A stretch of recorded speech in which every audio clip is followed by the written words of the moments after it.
నమస్కారం. 1TV news కి స్వాగతం. హెడ్లైన్ చూద్దాం.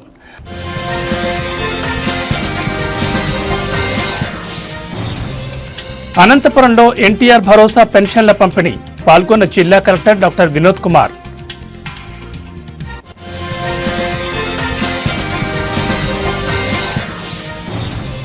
నల్గొండలో ఉద్రిక్త వాతావరణం, యూరియా కోసం రైతుల ఆందోళన.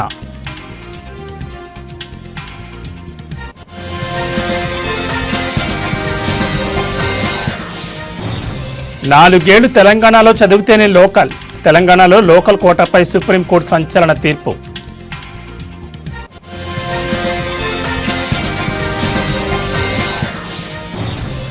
ఆర్టీసీ డ్రైవర్ల సెల్ ఫోన్ వాడకంపై నిషేధం నేటి నుంచి 11 డిపోల్లో అమలు.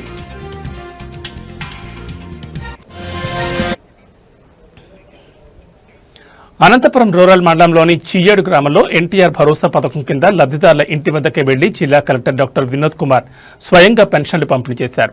ఈ సందర్భంగా జిల్లా కలెక్టర్ లబ్ధిదారులతో మాట్లాడుతూ పలు వివరాలను ఆరా తీశారు. సచివాలయ ఉద్యోగులు ప్రతి నెల ఇంటి వద్దకే వచ్చి పెన్షన్లను పంపిణీ చేస్తున్నారా? ప్రభుత్వం ఇచ్చిన పెన్షన్ డబ్బులు సరిపోతుందా? మీకు ఉపయోగపడుతోందా? ఎందుకు ఉపయోగించుకుంటున్నారు? ఇందులో పొదుపు ఏమైనా చేస్తున్నారా అంటూ పలు వివరాలు జిల్లా కలెక్టర్ అడిగారు. మీకు ఏమైనా సమస్యలున్నాయా? ప్రభుత్వం నుంచి ఏమైనా సహాయం చేయగలుగుతామా అంటూ జిల్లా కలెక్టర్ అడిగి తెలుసుకున్నారు. ఈ సందర్భంగా జిల్లా కలెక్టర్ మాట్లాడుతూ ఎన్టీఆర్ భరోసా పథకం కింద పెన్షన్ల పంపిణీ సజావుగా పూర్తి చేయాలని ఆదేశించారు. లబ్ధిదారుల ఇంటి వద్దకే వెళ్లి పెన్షన్ ఇవ్వాలన్నారు. జిల్లాలో ఎన్టీఆర్ భరోసా పథకం కింద మొత్తం 2,80,471 పెన్షన్లు ఉన్నాయని, పెన్షన్ల కోసం 123,86 రూపాయలు పంపిణీ చేయడం జరుగుతుందన్నారు. పెన్షన్లను పూర్తి స్థాయిలో పంపిణీ చేయాలన్నారు. ప్రభుత్వం అందించిన పెన్షన్లను లబ్ధిదారులు సద్వినియోగం చేసుకోవాలని సూచించారు. ఈ కార్యక్రమంలో sarpanch T Gangadhar Reddy, DRDA PD Sailaja, DPO Nagaraja Naidu, ZP CEO Sivashankar, వామా పీడీ సలీం బాషా, ఎంపీడీఓ దివాకర్, సచివాలయ ఉద్యోగులు, లబ్ధిదారులు తదితరులు పాల్గొన్నారు.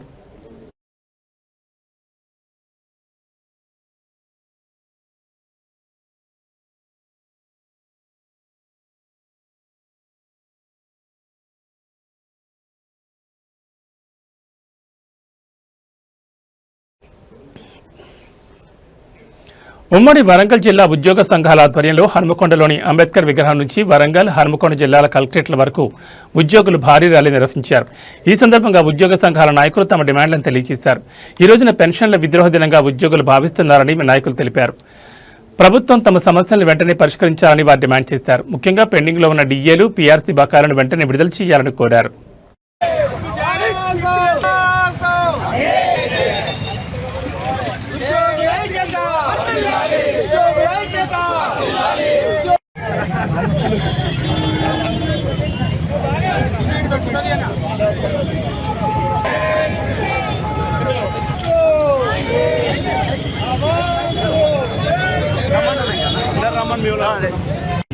ఎన్నో సంవత్సరాల నుంచి మరి ఈ దేశంలో ఉద్యోగులకు పెన్షన్ అనే సౌకర్యాన్ని ఉన్నది.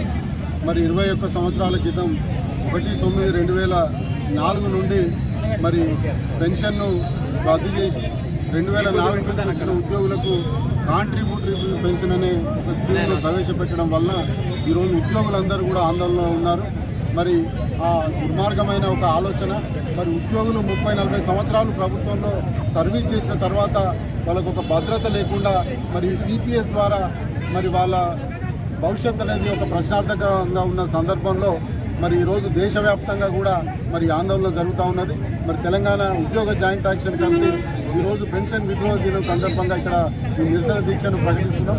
ముఖ్యంగా రాష్ట్ర ప్రభుత్వం అధికారంలోకి వచ్చిన ప్రభుత్వం ఎన్నికలకు ముందు మరి ఇదే హన్మకొండ వేదికగా రేవంత్ రెడ్డి గారు, ఇప్పటి ప్రస్తుత ముఖ్యమంత్రి గారు ఆ రోజు ఎన్నికల ప్రచార సభలో కూడా సిపిఎస్ను వెంటనే రద్దు చేస్తామని చెప్పడమే కాదు, మేనిఫెస్టోలు కూడా ప్రకటించి ఈ రోజు వరకు కూడా దాన్ని దాటవేయడం వల్ల ఈరోజు ఉద్యోగులందరం కూడా మేము ప్రభుత్వానికి తీవ్ర నిరసన వ్యక్తం చేస్తూ మరి ఈ సిపిఎస్ రద్దుతో పాటు ఇతర ఉద్యోగుల డిమాండ్లను వెంటనే పరిష్కరించకపోతే జాయింట్ యాక్షన్ కమిటీ మరి తీవ్రంగా ఒక మరి ఆందోళన కార్యక్రమాన్ని కూడా కొనసాగిస్తుందని చెప్పి ఈ సందర్భంగా తెలియజేస్తాను. సెప్టెంబర్ 2024 తెలంగాణ భారతీయ ఉద్యోగులందరి జీవితాల్లో చక్కటి రోజు. ఎందుకంటే గత ప్రభుత్వాలు ఏదైతున్నాయో 10% కాంట్రిబ్యూషన్ అని చెప్పి కొత్తగా కాంట్రిబ్యూటరీ పెన్షన్ స్కీమ్ తీసుకురావడం జరిగింది. మరి పెన్షన్ అనేది ఉద్యోగులకు వచ్చే భిక్ష కాదు, ఉద్యోగుల యొక్క హక్కు అని చెప్పి సుప్రీంకోర్టు కూడా నగర జడ్జిమెంట్లో చెప్పడం జరిగింది. మరి ఉద్యోగస్తులు వారి రిటైర్మెంట్ తర్వాత వారి సర్వీసులో ఉన్న జీతభత్యాలను ఆపుకొని రిటైర్మెంట్ తర్వాత ఇచ్చే పెన్షన్ తప్ప మరి ఉద్యోగస్తులకు ప్రభుత్వం ఇచ్చే దీక్ష కాదు. మరి ఈ ప్రభుత్వం కూడా మేనిఫెస్టోలో పెట్టింది. మరి ప్రభుత్వం రాగానే పెన్షన్ సిపిఎస్ రద్దు చేస్తాం, ఓపీఎస్కి తీసుకొస్తామని చెప్పి గౌరవ ముఖ్యమంత్రి గారు మేనిఫెస్టో పెట్టడం జరిగింది. మరి దానిలో భాగంగానే ఈరోజు మా రాష్ట్ర జేఏసీ అధ్యక్షులు మారా జగదీశ్వర్ గారు, మరి సెక్రటరీ జనరల్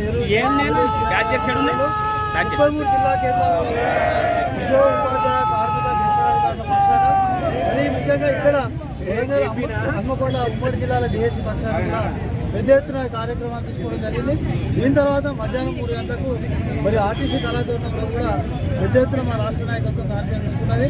మేము ఈ సందర్భంగా గౌరవ ముఖ్యమంత్రి గారు ఒకటే కోరుతున్నాం, వెంటనే సిపిఎస్ రద్దు చేయాలి. అదేవిధంగా మా ఉద్యోగులకు రావాల్సిన డిఎల్ కానీ, పిఆర్సీలు కానీ, ఈహెచ్ఎస్ కానీ, బిల్డింగ్ బిల్స్ కానీ, మా రిటైర్మెంట్ అయిన ఉద్యోగులు కూడా దాదాపు 20 నెలల నుండి ₹1 కూడా పెన్షన్ తప్ప ₹1 రాకుండా కూడా వాళ్ళు నిరాశ నిస్పృహున్నారు.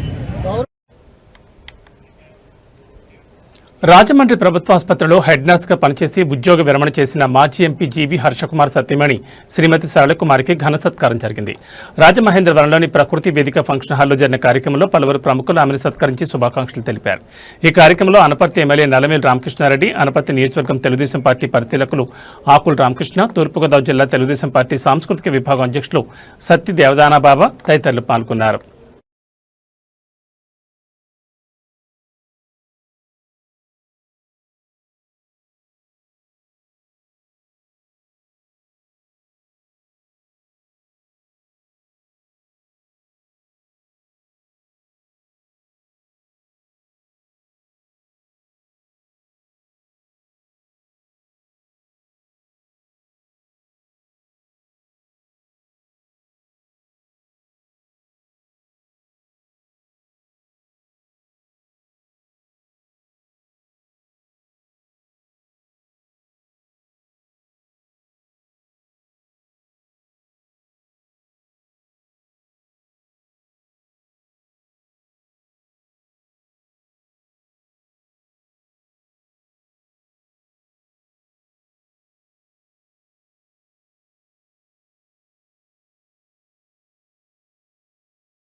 అనపర్తి బీజేపీ రాష్ట్ర అధ్యక్షుడు పివిఎన్ మాధవ్ సభకు మద్దతుగా అనపర్తి నియోజకవర్గంలో బీజేపీ కూటమి శ్రేణులు భారీ బైక్ ర్యాలీ నిర్వహించాయి. స్థానిక ఎమ్మెల్యే నల్లమేలి రామకృష్ణారెడ్డి నేతృత్వంలో వందలాది బైకులతో కార్యకర్తలు ఈ ర్యాలీలో ఉత్సాహంగా పాల్గొన్నారు. ఎస్టీ రాజాపురం నుంచి రాజమండ్రిలోని వై జంక్షన్ వరకు ఈ బైక్ ర్యాలీ కొనసాగింది. ఈ సందర్భంగా బీజేపీ శ్రేణులు బలమైన భారత్, బలమైన బీజేపీ అంటూ నినాదాలతో హోరెత్తించారు. ఎమ్మెల్యే నల్లమేలి మాట్లాడుతూ ప్రధాని నరేంద్ర మోడీ నాయకత్వంలో భారతదేశం అతి త్వరలోనే ప్రపంచాన్ని శాసించే స్థాయికి చేరుకుంటుందని అన్నారు. ప్రతి ఒక్క పౌరుడు మోడీ నాయకత్వానికి, బీజేపీ ఎన్డీఏ కూటమికి అండగా నిలబడాలని ఆయన పిలుపునిచ్చారు.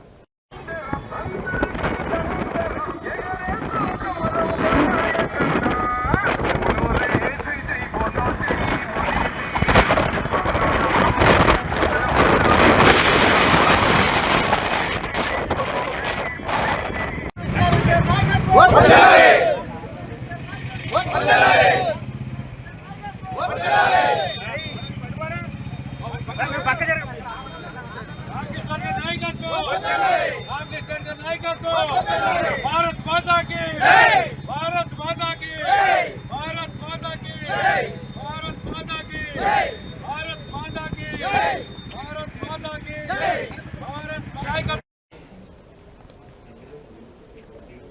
7 ఏళ్ల పాటు కనిపించని వ్యక్తిని చనిపోయినట్లుగా పరిగణించి వారి వారసులకు ఉద్యోగం ఇవ్వాలని తెలంగాణ హైకోర్టు కీలక తీర్పును వెలువరించింది. ఈ మేరకు ఇండియన్ బ్యాంకు ఆదేశాలు జారీ చేసింది. వారికి రావాల్సిన పదవీ తొలగింపు ప్రయోజనాలు చెల్లించాలని ఖమ్మం చెందిన వనపట్ల సుగుణ పిటిషన్పై జస్టిస్ నగేష్ భీమపాక ఈ ఆదేశాలు ఇచ్చారు.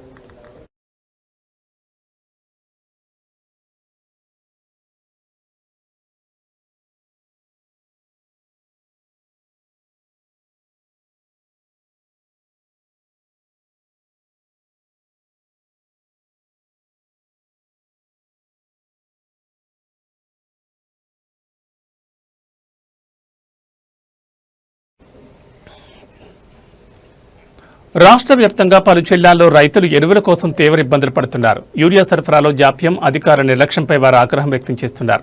నల్గొండ జిల్లాలోని హాలియా కొత్తపల్లి ప్రాథమిక వ్యవసాయ సహకార సంఘం వద్ద యూరియా కోసం వారం రోజులుగా పడిగాపులు కాస్తున్నా ఒక్క బస్తా కూడా దొరకడం లేదని మహిళా రైతులు ఆందోళన వ్యక్తం చేశారు.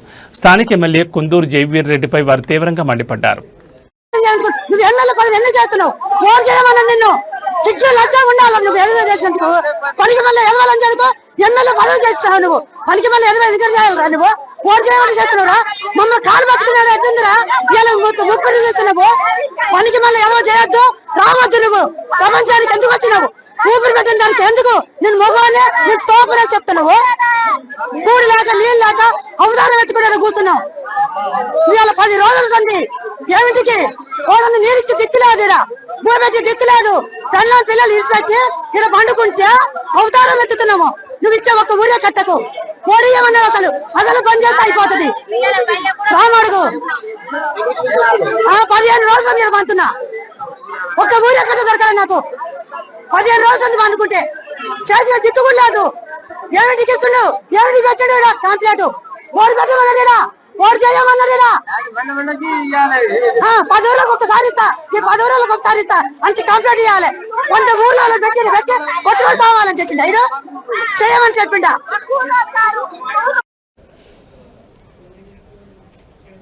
తెలంగాణలో లోకల్ కోటా కింద ఉన్నత విద్య అభ్యసించాలని అనుకుంటున్నారా? అయితే ఒక్క క్షణం ఆగండి.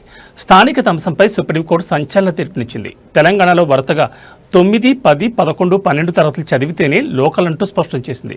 అయితే ఈ రూల్స్లో ప్రభుత్వ ఉద్యోగుల పిల్లలకు మాత్రం మినహాయింపు ఉంటుందని షరతు పెట్టింది సుప్రీంకోర్టు. లోకల్ రిజర్వేషన్ అంశంపై తెలంగాణకు ఊరట కలిగించేలా సుప్రీంకోర్టు కీలక తీర్పునిచ్చింది. వరుసగా 4 ఏళ్లు అంటే 9, 10, 11, 12 తరగతులు తెలంగాణలో చదివితేనే స్థానికుడిగా పరిగణించాలని స్పష్టం చేసింది. అయితే ప్రభుత్వ ఉద్యోగుల పిల్లలకు మాత్రం మినహాయింపు ఇచ్చింది.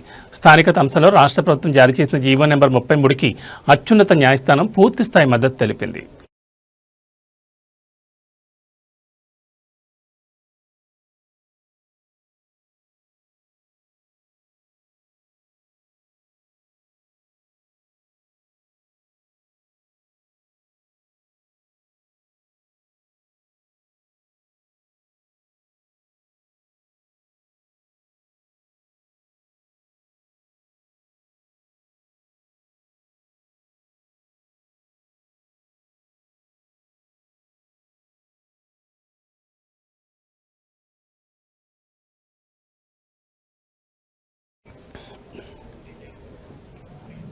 బస్సు ప్రయాణికుల భద్రతను మెరుగుపరచడానికి తెలంగాణ రాష్ట్ర రోడ్డు రవాణా సంస్థ కీలక నిర్ణయం తీసుకుంది. డ్రైవర్లు డ్యూటీలో ఉండగా సెల్ ఫోన్లను వినియోగించకూడదని ఆదేశాలు జారీ చేసింది.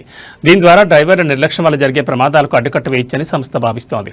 ఈ కొత్త నిబంధన నేటి నుంచి పైలట్ ప్రాజెక్టుగా అమల్లోకి రానుంది. డ్యూటీలో చేరే ముందు డ్రైవర్లు తమ సెల్ ఫోన్లను స్విచ్ ఆఫ్ చేసి డిపోలోని సెక్యూరిటీ ఆఫీసర్ లేదా కార్యాలయంలో డిపాజిట్ చేయాలి. విధులు ముగించుకున్న తర్వాత డ్రైవర్లు తమ ఫోన్లను తిరిగి తీసుకోవచ్చు. అత్యవసర పరిస్థితుల్లో డ్రైవర్కు సమాచారం అందించడానికి డిపోలో ప్రత్యేకంగా ఒక ఫోన్ నెంబర్ను ఏర్పాటు చేశారు. ఈ నెంబర్ కాల్ చేస్తే ఆ సమాచారాన్ని బస్ కండక్టర్ ద్వారా డ్రైవర్కు చేరవేస్తారు.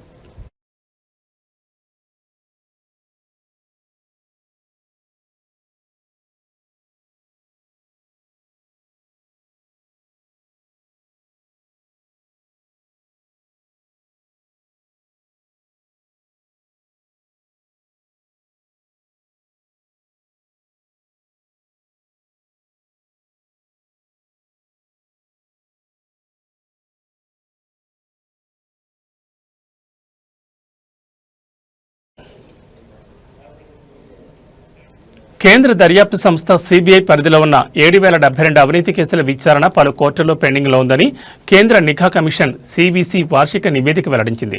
దీనిలో 379 కేసులు 20 ఏళ్లకు పైగా పెండింగ్లో ఉండడం గమనార్హం. విడుదల చేసిన ఈ నివేదిక ప్రకారం గత ఏడాది డిసెంబర్ 31 నాటికి 1,506 కేసులు 3 ఏళ్లలోపు పెండింగ్లో ఉన్నాయి. ఇది ఎంతగానో ఆందోళన కలిగించే విషయమని పేర్కొంది.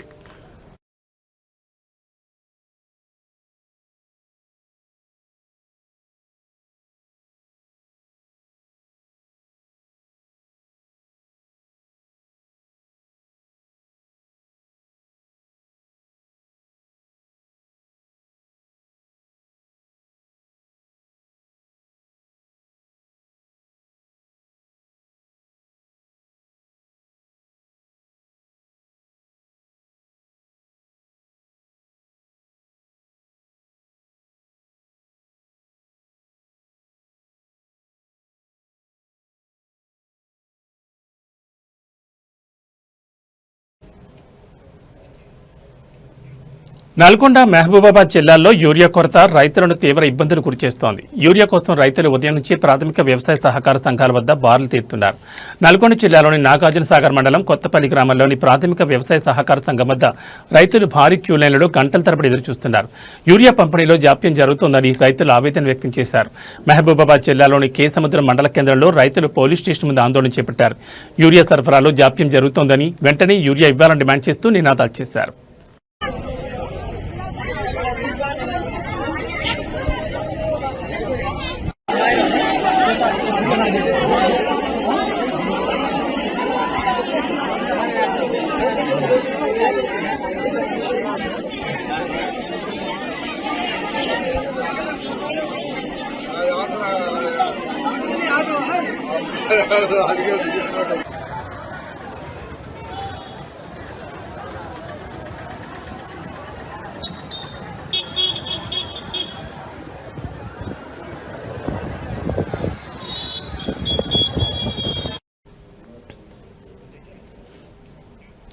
ఆంధ్రప్రదేశ్ మోటార్ వెహికల్ టాక్సేషన్ చట్టం 1963 కింద మోటార్ వాహనాల పన్నుపై సుప్రీంకోర్టు ఒక కీలకమైన తీర్పునిచ్చింది.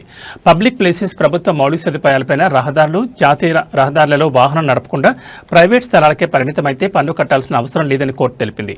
రాష్ట్రీయ ఇస్పాత్ నిగమ్ లిమిటెడ్కు రవాణా సేవలు అందిస్తున్న ఒక సంస్థ కేసులో ఈ తీర్పు వెలువడింది.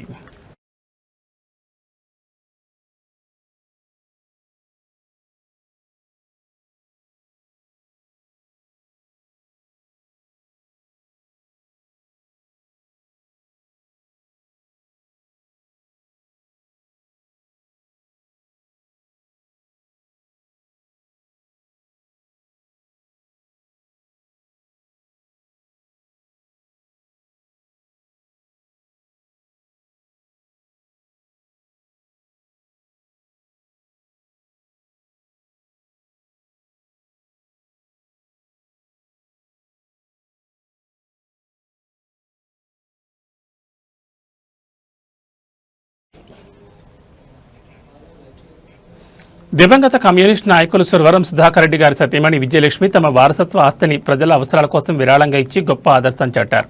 4.5 ఎకరాల భూమిని ప్రజా యువజన అవసరాలకు ఇవ్వడం ద్వారా కమ్యూనిస్ట్ సిద్ధాంతాలకు కట్టుబడి ఉన్నారని నిరూపించారు. సురవరం సుధాకర్ రెడ్డి జీవితం ఎల్లప్పుడూ ప్రజాసేవకి అంకితమైంది. ఆయన బతుకున్నప్పుడు ప్రజల కోసం నిరంతరం శ్రమించారు. మరణానంతరం ఆయన దేహాన్ని వైద్య విద్యార్థుల పరిశోధనల కోసం దానం చేశారు. ఇప్పుడు ఆయన సతీమణి విజయలక్ష్మి తనకున్న ఆస్తిని కూడా ప్రజలకే అంకితం చేశారు. ప్రత్యేకించి యువజనుల కోసం దాన్ని కేటాయించాలని చెప్పి మేము అనుకున్నాం. అక్కడ వీలైన మేరకి అక్కడ ఏమన్నా డిగ్రీ కాలేజ్ పెట్టడానికి ప్రయత్నం చేస్తే బాగుంటుందని, లేకపోతే ఏదైనా స్పోర్ట్స్ స్టేడియం లాంటివి ఏమైనా పెట్టడానికి చేస్తే బాగుంటుందని. ఎందుకంటే మహబూబ్ నగర్ జిల్లా ఈ చివరికి వచ్చే వరకు ఈ ప్రాంతంలో డెవలప్మెంట్ అనేది చాలా తక్కువగా ఉంది. గద్వాల్ అది బార్డర్ ఏరియా. ఈ బార్డర్ ఏరియాలో ఉమ్మడి నల్గొండ జిల్లాలో కూడా ఈ బార్డర్ ఏరియాలో డెవలప్మెంట్ అనేది మరీ తక్కువగా ఉంది. కాబట్టి యూత్ స్టూడెంట్స్ కు ఉపయోగపడే విధంగా, ఎందుకంటే వాళ్ళు కనుక చదువుకోగలిగితే, వాళ్ళు అభివృద్ధి చెందితే మొత్తం సమాజానికి ఉపయోగపడుతుంది. కాబట్టి అటువంటిది కూడా ఆలోచించాలని చెప్పి కోరుకుంటూ, భారత తపాలా శాఖ కీలక నిర్ణయం తీసుకుంది. 185 ఏళ్ల చరిత్ర కలిగిన పోస్ట్ బాక్సులను ఈ రోజు అంటే సెప్టెంబర్ 1 నుంచి పూర్తిగా నిలిపివేయనుంది. ఇకపై లేఖలు, రిజిస్టర్ పోస్టు, శుభాకాంక్షలు అన్ని స్పీడ్ పోస్ట్ ద్వారా నేరుగా గమ్యస్థానానికి చేరతాయి. తపాలా కార్యాలయాలు మాత్రం యథావిధిగా కొనసాగుతాయి. ఈ రోజుల్లో వాట్సాప్, ఈమెయిల్ వంటి సాంకేతికత కారణంగా పోస్ట్ బాక్స్ వినియోగం తగ్గిపోయింది.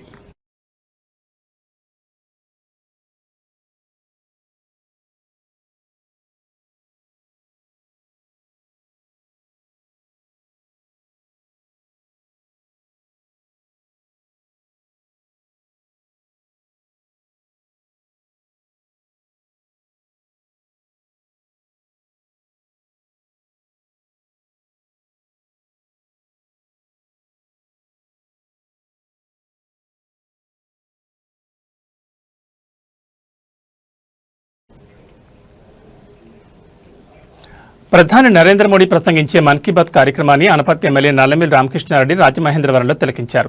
తారితోట 14 వార్డులో నివాసం ఉంటున్న ఆటో డ్రైవర్ బీజేపీ కార్యకర్త ఎస్వీవి సత్యనారాయణ ఇంట్లో ఆయన ఈ కార్యక్రమాన్ని వీక్షించారు. ఈ కార్యక్రమంలో నల్లమిల్లితో పాటు తూర్పుగోదావరి జిల్లా బీజేపీ అధ్యక్షులు Pikki Nagendra, Rajamahendravaram city assembly BJP convener Rangababu, ఇతర పార్టీ నాయకులు, కార్యకర్తలు పాల్గొన్నారు. ప్రధాని మోడీ ప్రసంగాన్ని శ్రద్ధగా వింటూ వారు ప్రస్తుత దేశ పరిస్థితులపై చర్చించారు. ప్రజలతో మమేకమై వారి అభిప్రాయాలు తెలుసుకునేందుకు ఈ కార్యక్రమం ఒక మంచి వేదిక అని నాయకులు అభిప్రాయపడ్డారు. जर्मनी के खिलाड़ी को प्रेरित कर गया, ये कौन सा विषय था? मैं आपको याद कराता हूं, मैंने पॉडकास्ट में बातों में दरअसल 2 साल पहले मैं शहडोल गया था, वहां के फुटबॉल प्लेयर से मिला था. पॉडकास्ट के दौरान एक सवाल के उत्तर में मैंने शहडोल के फुटबॉल खिलाड़ियों का भी जिक्र किया था. यही बात जर्मनी के फुटबॉल खिलाड़ी और कोच डिटमार बायर्सडॉर्फर ने भी सुनी. शहडोल के युवा फुटबॉल खिलाड़ियों ने देशों का ध्यान अपनी ओर आकर्षित कर दिया. अब जर्मनी के इस कोच ने शहडोल के कुछ खिलाड़ियों को पेशकश किया. इसके बाद मध्य प्रदेश की सरकार ने भी उनसे संपर्क किया है. जल्द ही शहडोल के हमारे कुछ युवा साथी ट्रेनिंग कोर्स के लिए जर्मनी ज्वाइन करते हैं कि जब समय मिले आपको बहुत बड़ी प्रेरणा. उन्होंने करीब 2500 शहीदों के ఇవి బులెటిన్ అప్డేట్స్. మరిన్ని అప్డేట్స్తో మళ్ళీ కలుద్దాం. నమస్కారం.